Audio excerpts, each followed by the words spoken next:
from West Virginia Public Broadcasting.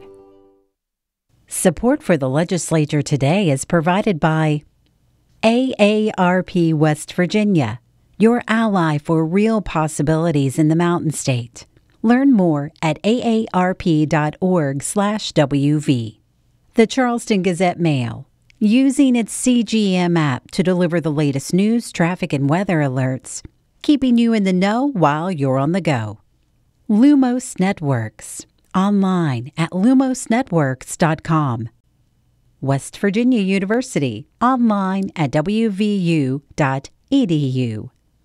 Orion Strategies, professional public relations, government affairs, creative services, and research and polling, with offices in Charleston, Buchanan, Martinsburg, Pittsburgh, and Columbus.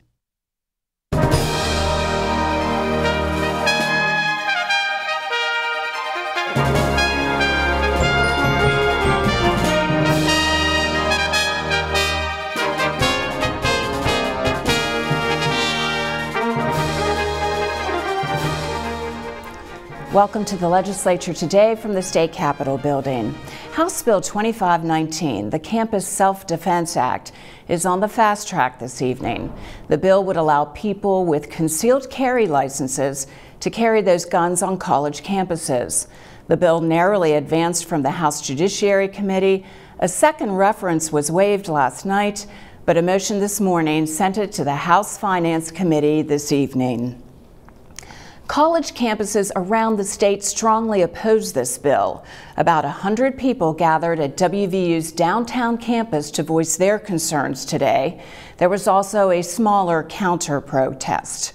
Reporter Brittany Patterson sent us this montage of comments from Morgantown.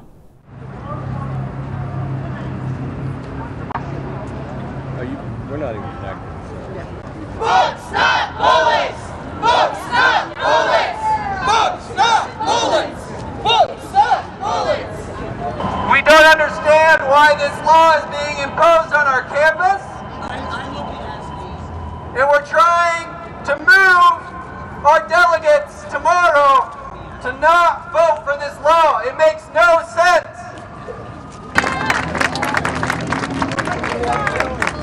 It's time for us to be leaders. We cannot wait any longer for the provost and the president to do this for us. We have to do this for ourselves. I worry about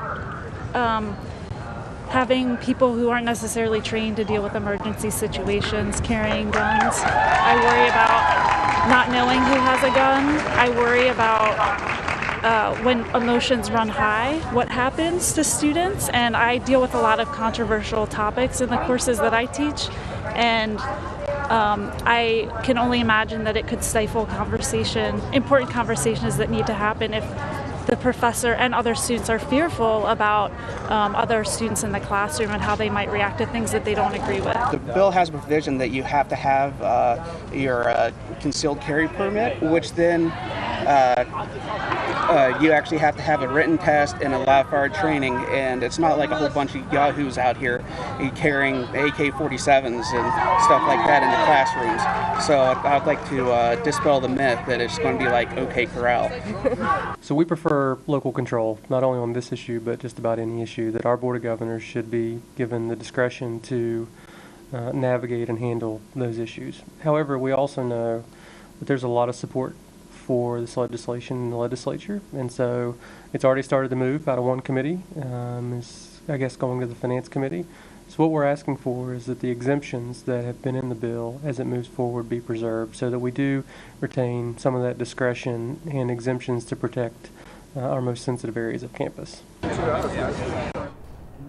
Strong opinions for and against this bill here at the Capitol. But because of a very busy committee schedule, we were unable to get opposing views together at the table this evening. And so we spoke with delegates separately. First, we hear support for the Campus Self-Defense Act from Delegate Brandon Steele, a Republican from Raleigh County. While we've had a meaningful debate it comes down to me that we need to trust the system that we have in place. You're going to have a concealed carry permit, which means you've gone through a background check, you're of lawful age to carry a weapon. Those people need to be able to exercise their right to do that and exercise their right to protect themselves. And I fully support that.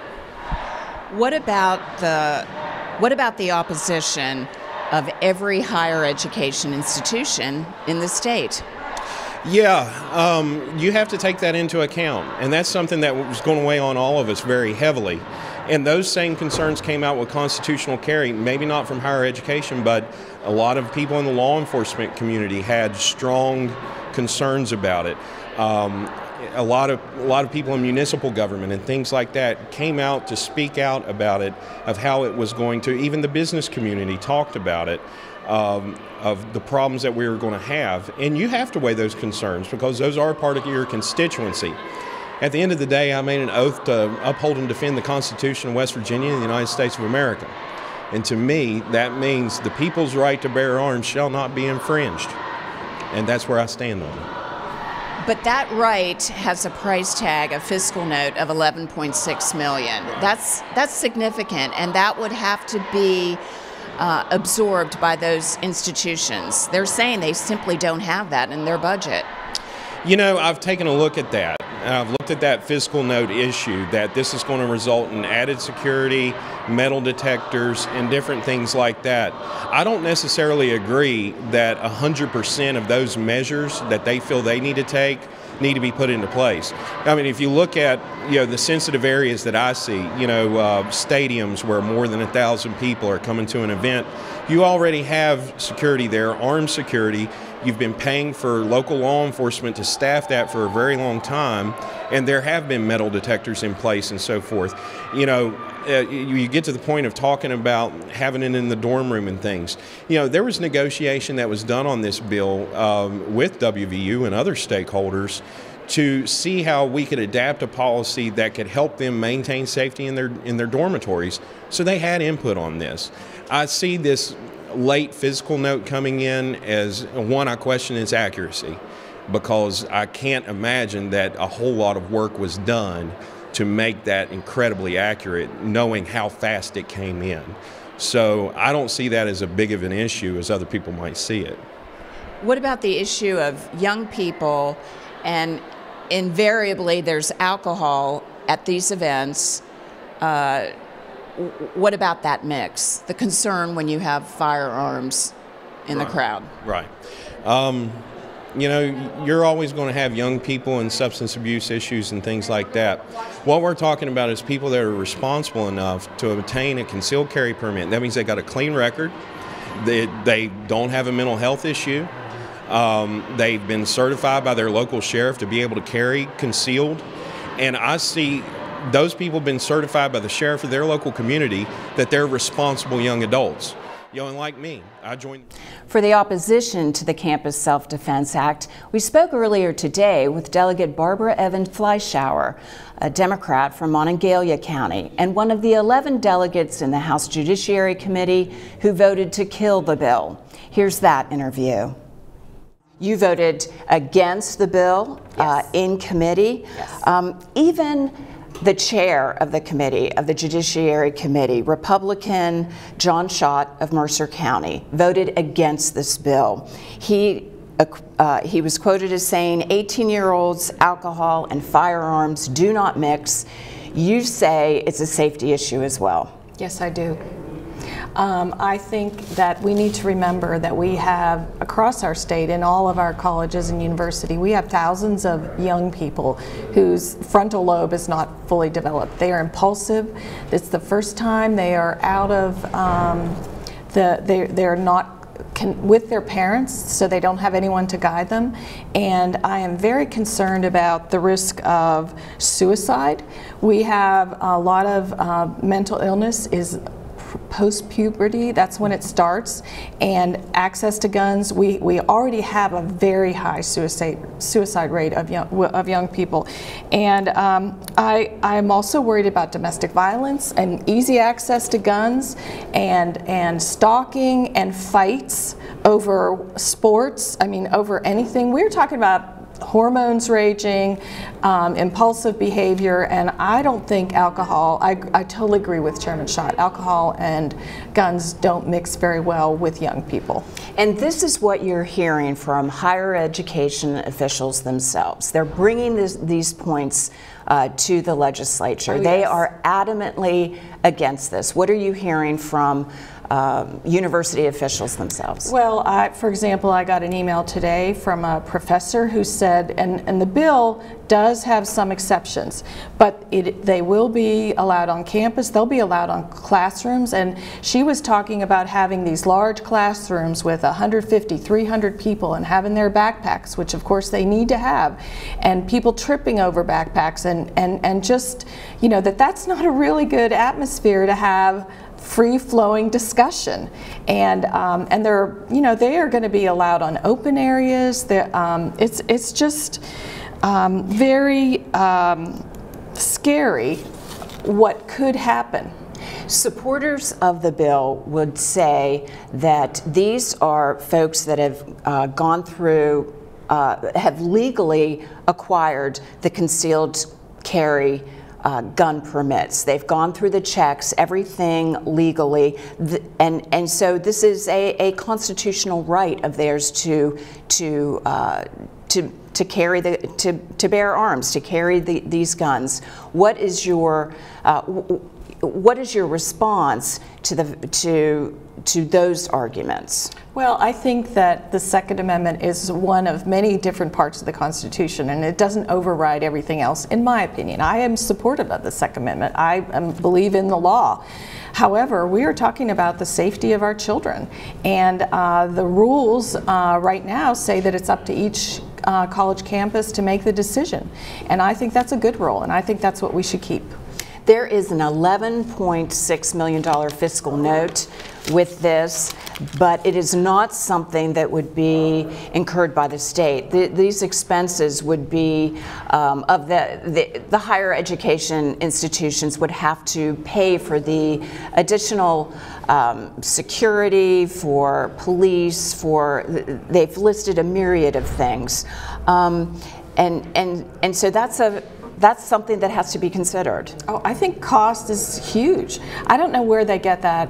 I don't think that's anywhere near the number because, for example, I believe it was presented by the Higher Education Policy Commission. I know, but it's an estimate. It was an estimate that we didn't get. We had like 1 day's notice on it. I think if you are going to allow guns in dorms, which I think is appalling, you have to have safes. If you're going to allow free, I mean, we're talking about metal detectors. We're talking about, I don't even know how many buildings there are on WVU campus, but what about Glenville? What about Bluefield? I mean, how are they going to afford the costs of all these safety things that will be needed if we're going to have unlimited proliferation of guns on campuses? And there's another cost, and that could be enrollment.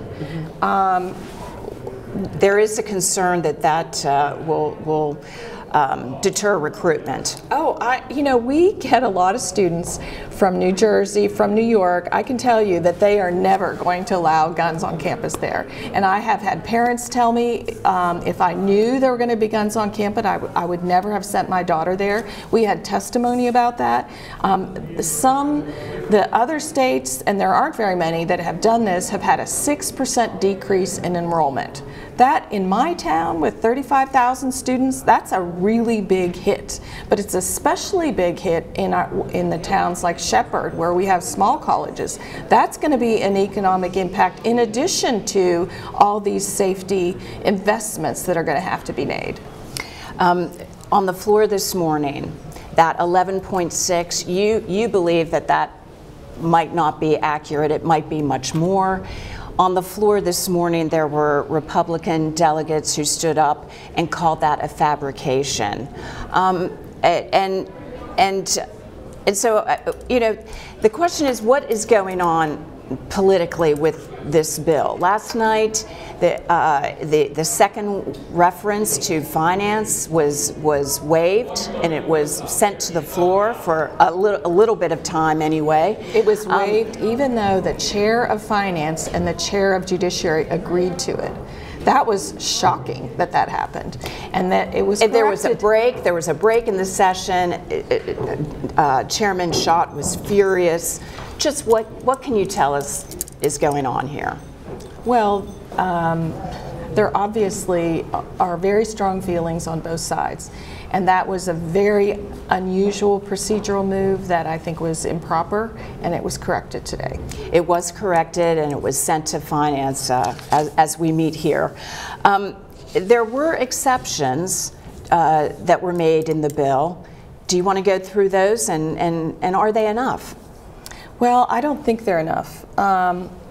And I don't know that I can go through them one by one, but they are allowed on dormitories, and then there are different rules for whether you're going to have safes for students to keep their firearms, or whether you're going to have metal detectors, or just how they're going to do it. I mean, and there are a lot of exceptions that relate to laboratories and hospitals, and the exceptions are good. I think that, and tanks over a certain size, but I think that if you go through the exceptions, you just think of more things that you wouldn't want to have guns proliferating around. I know that you represent the WVU district. Chairman Schott represents Concord and Bluefield, much smaller schools, and he has said that they were not part of the negotiations as WVU was for these exceptions to make the bill more agreeable or able to work with. I think that's really unfortunate that all the colleges were, because the issues there would be very different from a large college campus. But I am very concerned about, I mean, the exceptions do not satisfy me. And I don't think they satisfy the staff or the professors. As you know, there was the walkout today. People are furious that this bill is moving so quickly, and they weren't aware of what was going on. What about some of your colleagues in the House who are not members of the Judiciary Committee or the Finance Committee? What are they saying? What is your sense of how they're feeling about this bill? Well, there's a mixture. There are some people that are members of the NRA and support the NRA no matter what. And there are other people who are parents and are concerned and who think that we have to have some kind of balance, and that there might be different rules for when young people are involved. So, you know, there are strong feelings on both sides. In another piece of, well, before we leave that, what is your sense? Will it, you know, breeze through Finance, be out on the floor possibly for a vote within a couple days? I think it will be on the floor for a vote for a couple days. I think probably the majority in the House is going to be supportive of this, even though I personally think it is horrible public policy. Another House bill, 3069, was just shot down yesterday, and that would have allowed chemical plants and other manufacturers that deal with hazardous or explosive materials to ban guns in vehicles in their parking lots. And that was shot down. Chairman Schott, again of Mercer, spoke in support of that bill, allowing those bans. He even said, and he's very much pro-economic development, he said that this would put West Virginia at a competitive disadvantage when it comes to recruiting manufacturers into the state. Yeah, I think it's astonishingly bad judgment. I mean, we have, in my community, we also have a large area where we have a lot of tanks, and we have, you know, it's a provider of really good jobs in our area. And, you know, I voted against the bill when it came up the first time. It seems to me if you have private property, you should have some authority over your private property.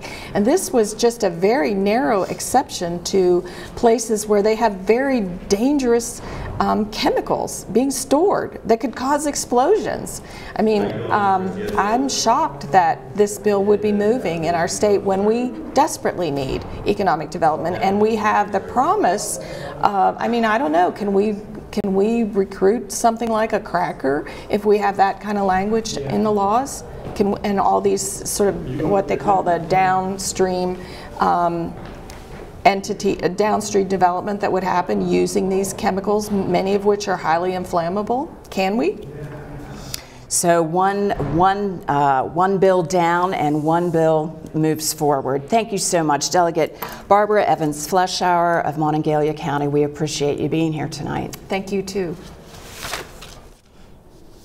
Next, the West Virginia Bureau of Senior Services is hoping for movement on House Bill 2625, which has been in the House Finance Committee for almost 2 weeks. The bill would establish higher reimbursement rates for meals served to seniors in both congregate and in-home settings. It would mean an additional $5.3 million for the program. Denite Belai reports. As West Virginia's senior population grows, so do the needs of senior care service centers.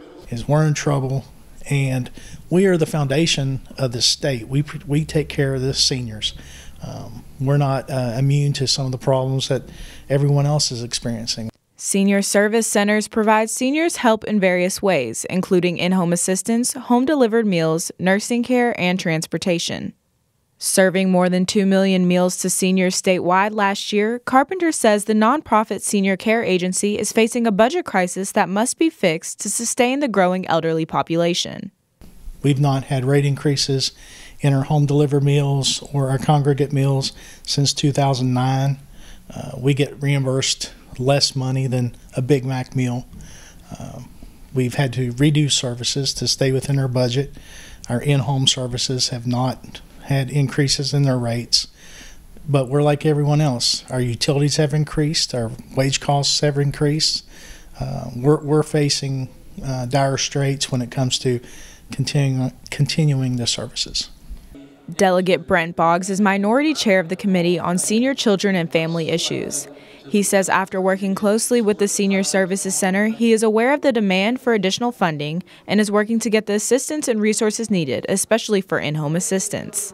Many times, a lot of these people end up having to go to a nursing home just as a last resort when they have no reason to be there if somebody would just come in and give them a couple hours of service for a few things that they need. Delegate Boggs says more funding to the Senior Service Center's in-home assistance programs will not only help seniors by keeping them out of nursing homes, but is financially better for the state as well. And it's a 3-to-1 match. For every dollar that we put into it on the state level, we get $3 from the federal government to provide it. And it saves taxpayers because it's a fraction of what it costs to go into a nursing home. Boggs says the state's aging population is an issue that needs to be embraced. We certainly want to stop the outflow of population to other states. We need to stabilize that and get our population moving upward again. But at the same time, we don't want to discourage our seniors by enacting policies or failure to enact policies that will keep them in West Virginia. And we want to encourage people that maybe had lived in West Virginia or just would like to live in West Virginia because of the beauty of the lifestyle, to be able to financially be able to come back and see what we have to offer for them. Carpenter says the senior service centers will continue to make their issues well known and will represent and lobby for seniors across the state of West Virginia until their needs are met. For the Legislature Today, I'm Denite Belai. Today was History Day here at the Capitol, and if there's one thing West Virginians care about deeply, it's their heritage. Randy Yohe found visitors today with roots that run deep. Joining the West Virginia Sons of the American Revolution is about more than dress up and reenacting. You must be a descendant of someone who served in the Revolutionary War. David Nalosky's 6th great-grandfather, John Young, was one of the founders of Charleston. It started off as just a frontiersman guarding from the Indians' attacks, and then from there turned into a spy for George Clendenin. My mother's family, I am a descendant of Lewis Tackett, the man who built the now infamous Fort Tackett near St. Albans, and on my father's side, I am a descendant of George Mason, the author of the Bill of Rights. For those both in and out of period dress here at West Virginia History Day, bringing the past to the present helps us all prepare for the future. Well, we always want to honor the patriots that really gave up everything for the chance to be free, and that's come down to us as freedom. So I want to respect them and what they did. If you read and understand your history, you can prevent having issues in the future. Celebrating 70 years, members of the West Virginia Archaeological Society literally dig their history. A labor of love that led author Darla Spencer to write this book and enlighten us on the early history of Native Americans in West Virginia. When I grew up, I heard that West Virginia was basically a hunting ground, that no Native people lived here. And when I became an archaeologist, I did research and found that, yes, there were Native people here. For me, I married a native West Virginian, and I've lived here since 1988. And I've found at that time that there's something very personal, very endearing, very special to the folks that live here in the Mountain State about the history and heritage in West Virginia. At the time, we were, to put it bluntly, the original Wild West. We were the first step forward westward expansion. We're the only state to ever become a state out of a military conflict here. And it's just the history behind all that. It's just interesting to just figure it out. So they dress up, they reenact for pride. Pride of country, of state, and of family history. For the Legislature Today, I'm Randy Yohe. Tomorrow on the Legislature Today, our Reporters Roundtable will take a look back at the major stories this week and a look ahead to what's next week. I'm Suzanne Higgins for everyone here at West Virginia Public Broadcasting. Thanks for joining us. Have a great evening.